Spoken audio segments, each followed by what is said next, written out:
Good morning, students. I hope all of you are fine. Today, let us do fundamental theorem of arithmetic. Fundamental theorem of arithmetic states that every integer greater than 1 is either a prime number or can be expressed in the form of primes. इसका मतलब है कोई भी integer हो जो 1 से बड़ा है. इंटीजर्स क्या होते हैं? Negative numbers, 0 and positive numbers. But here we are talking about only positive numbers, that is number greater than 1.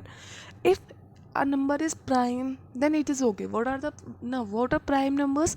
Prime numbers are numbers which have only two factors, that is the number itself and 1, like 3, 5, 7, 13, 11. These are all prime numbers.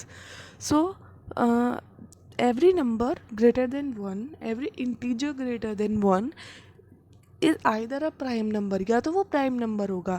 अगर वो prime number नहीं है, prime number नहीं है, तो कौन सा number होगा? Composite number. कॉम्पोजिट नंबर्स क्या होते हैं? जिनके दो से ज़्यादा फैक्टर होते हैं. Also 2 is also a prime number. जैसे हम लेते हैं 4 के फैक्टर्स कौन कौन से आएंगे? 1, 2, 4. तो they are 3 factors of 4, so it is a composite number. So a number is expressed as a products of prime. तो जो 4 है उसको भी हम प्रोडक्ट्स ऑफ प्राइम में एक्सप्रेस कर सकते हैं. कैसे? आप 4 को लिख सकते हो 2 इंटू 2. सिमिलरली अगर हमारे पास कोई नंबर 6 है, तो 6 is not a prime number, it is a composite number. So we can write it as 6 is equals to 2 into 3. तो ये प्रोडक्ट ऑफ प्राइम में लिख गया. Fundamental theorem of arithmetic states that every integer greater than 1 is either a prime number or can be expressed in the form of primes. Right? Now, every composite number can be expressed factorized as a product of primes, and this factorization is unique apart from the order in which the prime factors occur. यही इसको simplified version में कह दिया. या सबसे पहली बात क्या है? कोई भी प्राइम नंबर दैट इज़ 1 और ग्रेटर देन 1, उस कोई भी नंबर है वो प्राइम होगा, या अगर वो नंबर 1 से बड़ा है या तो वो प्राइम होगा या कंपोजिट होगा. अगर प्राइम है तो कोई नहीं. अगर कंपोजिट है तो हम उसको फैक्टराइज कर सकते हैं या उसको एक्सप्रेस कर सकते हैं as a product of primes, जिसमें प्रोडक्ट ऑफ प्राइम, जैसे मैंने 6 का एग्जाम्पल दे के बताया. And it's this factorization is unique. और वो फैक्टराइजेशन यूनिक है. सपोज हमने 12 के फैक्टर्स निकाले, तो 12 के प्राइम फैक्टर्स जो आप निकालेंगे और आपका फ्रेंड जो निकालेगा, these will be always same. Prime factors हमेशा सेम होते हैं. बस इतना डिफरेंस हो सकता है कि ऑर्डर अलग हो सकता है. जैसे 2 इंटू 3 इंटू 5, अब ये किसी नंबर के प्राइम फैक्टर्स हैं, तो आपका फ्रेंड इसको लिख सकता है 5 इंटू 3 इंटू 2. आप लिख सकते हो 3 इंटू 2 इंटू 5. तो इस तरह से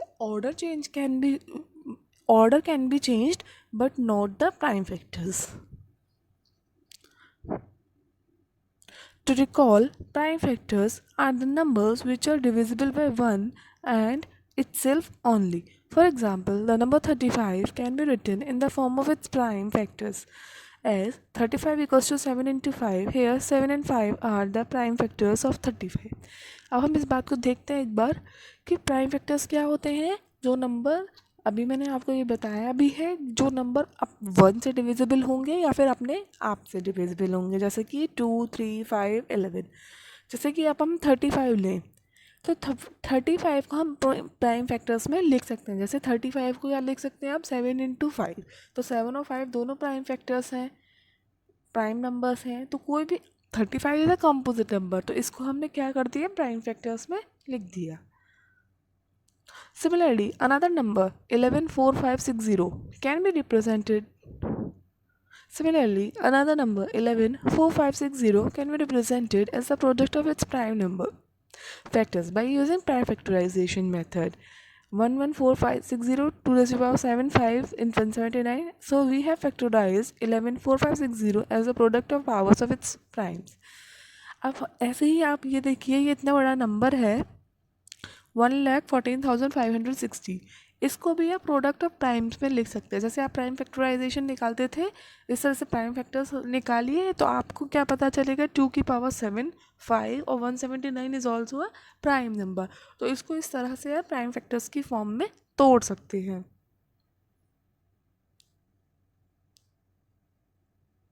Therefore, every natural number can be expressed in the form of product of powers of its primes. This statement is known as the fundamental theorem of arithmetic. Unique factorization theorem और unique prime factorization theorem.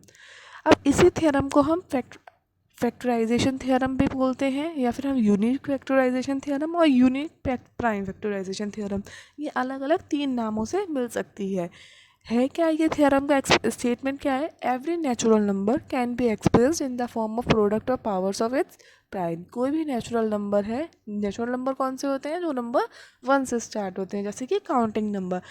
तो कोई भी natural number है, या तो वो prime होगा, और अगर प्राइम नहीं है, कंपोजिट है, तो वो उसे हम product of powers of its prime में रिप्रेजेंट कर सकते हैं। For example here I have taken one example 1092। अब 1092 को आप लिख सकते हैं 2 × 456। जब आप 546 में 2 को मल्टीप्लाई करेंगे, यू विल गेट 1092। यहाँ पे हमने ये ट्री मेथड से बताया है। अब 2 इज़ अ प्राइम नंबर। अब 546 को आप लिख सकते हो 3 × 182। अब 3 इज़ अ प्राइम नंबर, इसको छोड़ दीजिए। 182 को यू कैन एक्सप्रेस 2 × 91। अब leave to take 91। 91 can be written as 7 × 13 because 13 7 जो 91। अब यहाँ पे प्राइम फैक्टर्स कौन कौन से आए आपके? 2 3 2 7 13। तो इस 1092 को आप क्या लिख सकते हैं प्राइम फैक्टर्स में? 2 × 3 × 2 × 7 × 13। तो आपने देखा यहाँ पे 1092 was a composite number, it can be express as the product of primes. अब या फिर इस नंबर को आप इस तरह से भी लिख सकते थे, 2 टाइम्स अपीयर हो रहा है इस नंबर में, तो 2⁻², 2 × 3 × 7 × 13। जो नंबर जितनी बार आ रहा होता है, हमने एक्सपोनेंट और फ्रैक्शंस चैप्टर्स में पढ़ा है, लॉज ऑफ एक्सपोनेंट्स में, कि जो नंबर को जितनी बार आ रहा होता है उसको हम उतनी पावर की फॉर्म में लिख देते हैं। जैसे इस नंबर को हम लिखेंगे 2⁻² और 2² × 3 × 7 × 13। किसी भी नंबर की पावर अगर 2 होती है तो हम उसे स्क्वायर बोलते हैं। जैसे 2 is equals to 2 square, so we can write it as 2 square × 3 × 7 × 13. Now take one example. Consider the numbers 4n where n is a natural number. Check whether there is any value of n for which 4n ends with the digit 0. अब आपको एक number दिया हुआ है 4n, कोई भी 4n natural number है। अब आपको ये चेक करना है there will be any value of n और विच 4n ends with 0। अब आप इसमें क्या मतलब है कि आप 4 को किसी ऐसे नंबर से मल्टीप्लाई करिए जिससे कोई भी ऐसी वैल्यू है n की जिसमें 4n की वैल्यू 0 आए। जैसे 4 × 1 करिए 4, 4 × 2 करिए 3, 4 × 2 करिए 12। तो यूनिट डिजिट क्या आई यहाँ पे? 2। 4 × 4 करिए 16, तो यूनिट डिजिट क्या आई? 6। इस तरह से अगर आप क्या 4 किसी ऐसे नंबर से n 4n लिख सकते हैं, मतलब 4 को किसी ऐसे नंबर से मल्टीप्लाई कर सकते हैं जिसमें आपकी यूनिट डिजिट 0 आए। Let us see solution. If the number 4n for n in n were to end with digit 0, then it would be divisible by 5.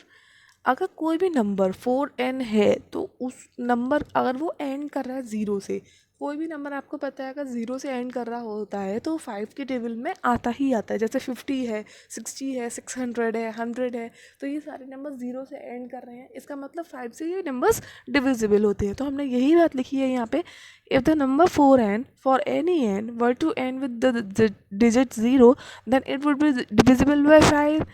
That is, the prime factorization of 4n would contain the prime 5. इसका मतलब अगर 4n के आप prime factors करेंगे और वो 0 से and हो रहा है तो उसमें 5 प्राइम नंबर आना चाहिए, क्योंकि वो 5 से डिविजिबल है। This is not possible because 4n equals to 2 × 2n। अब 4n को आप क्या लिख सकते हो? 2 × 2n भी लिख सकते हो। So the only prime factorization of 4n is 2। अब आप यहाँ पे देखिए 4n का कोई भी प्राइम फैक्टराइजेशन है वो क्या है, 2 है। तो इसका मतलब आप 4n को 2 इंटू 2n की फॉर्म में अगर लिख रहे हैं तो इसका मतलब कोई भी नंबर ऐसा नहीं है जिसमें ये एंड में 0 आए।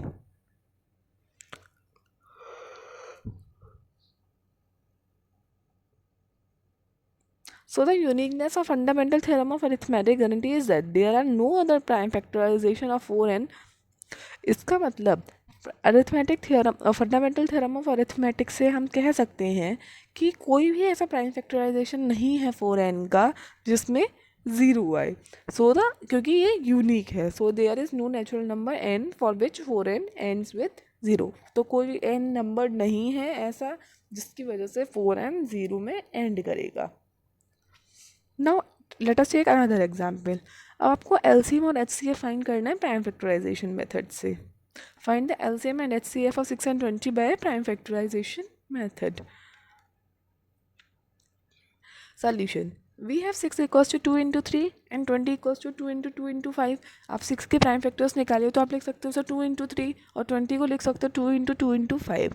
अब एचसीएफ क्या होता है, हाईएस्ट कॉमन फैक्टर। जो भी इन दोनों नंबर्स में ऐसी वैल्यू जो हाईएस्ट है, दैट इज कौन सी कॉमन है दोनों में, हाईएस्ट कॉमन फैक्टर क्या हो गया इसका 2, क्योंकि 2 दोनों में आ रहा है।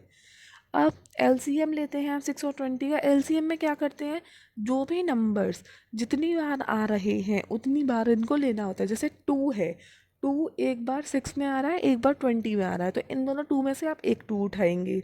अब 3 लेंगे, फिर 5 लिया, अब एक 2 20 में एक्स्ट्रा है तो वो अलग से 2 लिख देंगे। मतलब जो भी नंबर रिपीट हो रहा है उन दोनों का बॉक्स बना के उसमें से एक नंबर उठाना होता है और आगे के नंबर्स हमें एज इट इज़ लिखने होते हैं। तो LCM you can see 2 into 2 into 3 into 5, 2 into 2 4, 3 जा 12, 12 5 जा 60। तो LCM would be 60।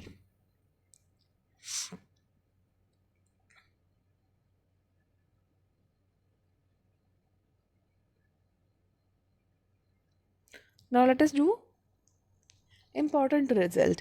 For any two positive integers a and b, HCF of a and b equals to LCM of a and b equals to a and b, a into b। अगर आपके पास कोई भी दो number हैं, अगर आप HCF और LCM आपको पता है दोनों नंबर का, तो HCF into LCM equals to a into b। मतलब उन दोनों का नंबर का मल्टीप्लाई HCF इंटू LCM के बराबर होता है। हम यहाँ पे देख सकते हैं, अगर आप यहाँ पे देखिए नंबर्स क्या थे हमारे पास, नंबर्स थे 6 और 20।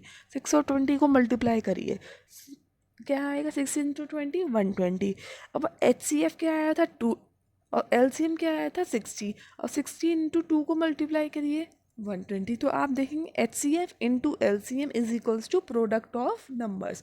जो भी आपके नंबर्स थे उनके प्रोडक्ट के बराबर होता है HCF into LCM। Now let us do one example on the basis of this result. Find the HCF of 96 and 404 by prime factorization method. Hence find their LCM. सबसे पहले आपको HCF फाइंड करना है, तो सबसे पहले आप 96 को क्या लिख सकते हैं 2 raise to the power 5 into 3 जब प्राइम फैक्टर्स निकालेंगे इसके, और आप 404 को लिख सकते हैं 2 raise to the power 2 into 101।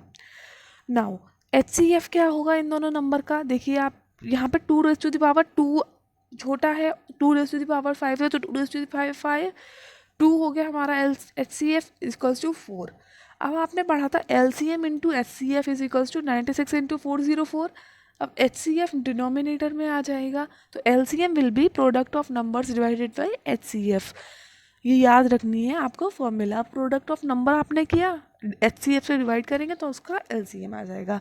अगर आपके पास दो नंबर्स हैं और उनका अगर आपने LCM या HCF निकाल दिया तो उन दो नंबर को मल्टीप्लाई करके LCM से डिवाइड करोगे तो HCF निकल आएगा, HCF से डिवाइड करोगे तो LCM निकल आएगा। Now today we have done fundamental theorem of arithmetic, that is every composite number or every natural number greater than 1 is either a prime or can be expressed as product of prime numbers। उसके basis पे हमने LCM SCF के बारे में भी कुछ questions करे। हमने बहुत इंपॉर्टेंट रिजल्ट पढ़ा है, LCM into HCF is equals to product of numbers। Now you all have to revise these concepts। Thank you and have a nice day।